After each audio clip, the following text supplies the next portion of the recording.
அனைவருக்கும் கணித வணக்கம். இப்போ பார்க்க போகிறது 7ஆம் வகுப்புக்குரிய கணக்கு 3ஆம் பருவம் பயிற்சி 2இல் 1ல் 9வது கணக்கு பார்க்க போகிறோம்.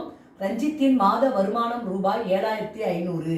அதில் 25% சேமித்தார் எனில் அவர் எவ்வளவு தொகையை சேமித்தார் என்பதை காண்க. அதாவது சதவீதம் கொடுத்துருக்காங்க.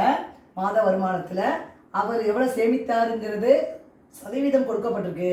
அதை வைத்து நம்ம என்ன கண்டுபிடிக்க போகிறோம், எவ்வளோ தொகை எவ்வளோ பணம் அப்படிங்கிறத நம்ம கண்டுபிடிக்க போகிறோம். இப்போ மாத வருமானம் எவ்வளவு? ரூபாய் 7500. சேமித்த சதவீதம் எத்தனைனா 25%. அப்போ இது சேமித்த தொகை எவ்வளவுன்னு கேட்டிருக்காங்க. அப்போ எப்படி போடுவோம்? 7500 இன்ட்டு 25/100.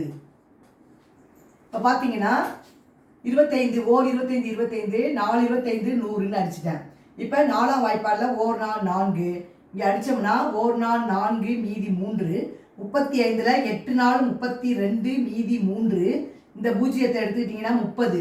30ல் 7 நாள் 28 மீதி 2. பூஜ்ஜியத்தை சேர்த்தோம்னா 20. 5 20. அப்போ வரக்கூடிய விடை எவ்வளவு? ரூபாய் 1875. அப்போ சேமித்த தொகை எவ்வளவு அப்படின்னு பார்த்தோம்னா 25%க்கு மாத வருமானம் 7500க்கு நம்ம பார்த்து கண்டுபிடிச்சப்ப பார்த்தீங்கன்னா ரூபாய் 1875. புரிஞ்சுங்களா?